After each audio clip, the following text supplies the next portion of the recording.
Now what I have here is a framework for looking at the weekly range on an hourly chart. So all I did was beginning on midnight New York time, Monday's candle, and then Friday's close, and then the beginning of Friday's trading at midnight. Okay. Now what I'm delineating here is the fact that we had a nice sell-off on Thursday, and the market went into consolidation overnight.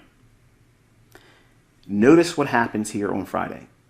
This is that old low on the daily chart. That's what we're thinking or assuming that it's going to draw to, because that daily chart, there's lots of liquidity, and large fund traders, large institutional traders, institutional mindset investors will be looking at these old lows and old highs, and liquidity providers will be looking to take business in around these same levels.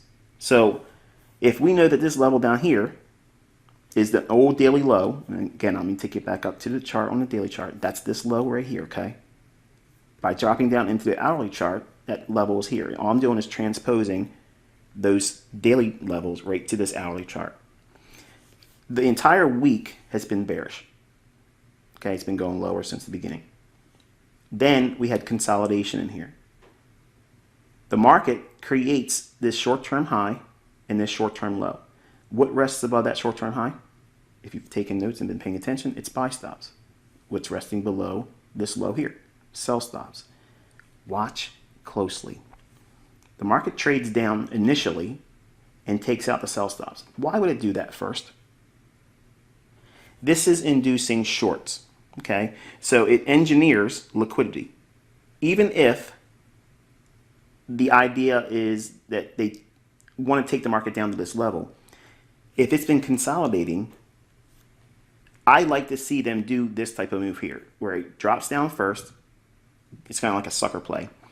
Anybody that has a sell stop below here, they want to sell on weakness, they're going to get tripped into the marketplace. So now they're triggered in short. And then they start doing a run against those traders and against those that were already short from this high. So what are they doing? The market's being driven higher, and the algorithm's going to attack that buy stop liquidity pool. Why would they want to do that? Number one, it's going to punish those individuals here that went short.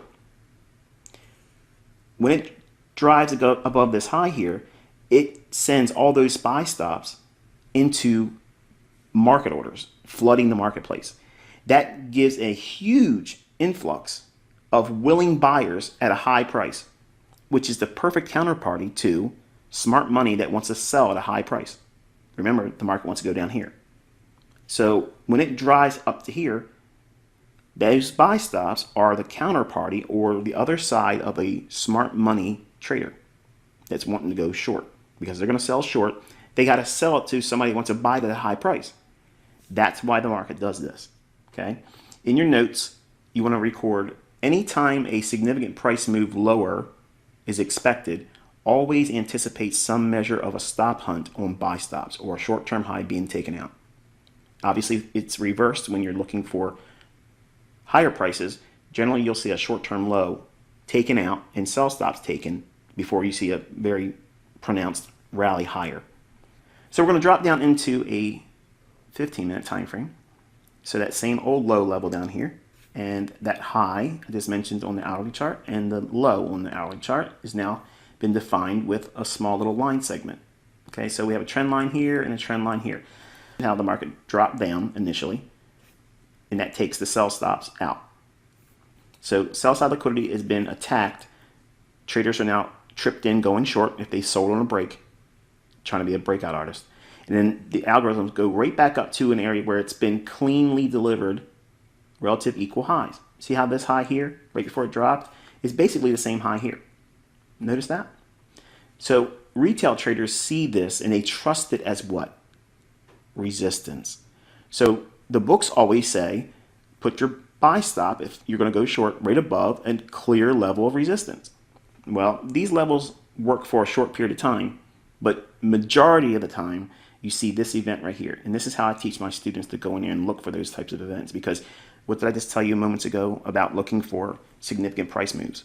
Before there's a significant price move of any real magnitude or importance, generally there's going to be a stop hunt that takes place right before that price delivery occurs. So what does it look like? You have relative equal highs, this high and this high. The market goes up when we're what? We're expecting lower prices on that weekly chart. We're on the last day of the week. It's already been heavy. It's weak. And the only thing it's been doing is consolidate. And the first thing it did was broke out to the downside, tripping what? Traders in a breakout to go short. So now they have traders caught on the wrong side, offside, and now they want to take the market up here, where those buy stops are going to be resting for those that were smart enough to sell short here or here and didn't get out below here.